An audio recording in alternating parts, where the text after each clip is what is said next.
அதனால சிவகாசி மக்களுக்கு நான் சொல்லிக்கிறது தான், எல்லாமே நல்லபடியாக திறந்து நீங்கள் எல்லாரும் சந்தோஷமாக வேலைக்கு போய்கிட்டு இருக்கீங்க.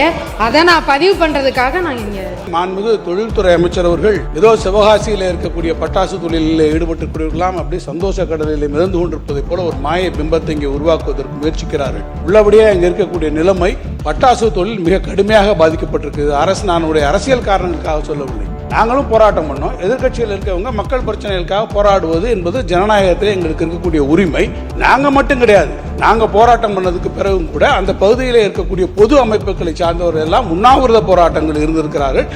அதுல பொதுவாக இருக்கக்கூடியவங்க எல்லாருமே ஏஐடிசியோ அவங்களே ஆர்கனைஸ் பண்ணியிருக்காங்க. அதில் சர்வகட்சியை சார்ந்தவர்கள் அத்தனை பேருமே கலந்து கொண்டு அந்த போராட்டங்கள் நடந்து கொண்டிருக்கிறார்கள். விதிமுறையை மீறி இருக்கக்கூடிய எந்த ஒரு தொழிற்சாலை மீதும் நடவடிக்கை எடுப்பதை குறித்து யாருக்கும் ஆட்சேபனை இல்லை. ஆனால் முறைப்படி விதிகளுக்கு உட்பட்டு நடக்கக்கூடிய தொழிற்சாலைகளிலே ஆய்வு என்ற பெயரில் நடக்கக்கூடிய விஷயங்கள், குறிப்பாக சில்லறை விற்பனையாளர்கள் பட்டாசு தொழில் ஏற்படக்கூடிய விற்பனைகளிலே இன்றைக்கு ஆய்வு என்ற பெயரில் நீங்கள் போய் நடத்தக்கூடிய காரணங்களாலே ஒட்டுமொத்தமாக இந்த பட்டாசு தொழில் இன்றைக்கு உற்பத்தி பாதிக்கப்பட்டு போயிருக்கிறது. நீங்க அடுத்த மழைக்காலம் வரப்போகிறது. மழைக்காலம் வந்தால் இந்த தொழிலை நீங்க நடத்த முடியாது.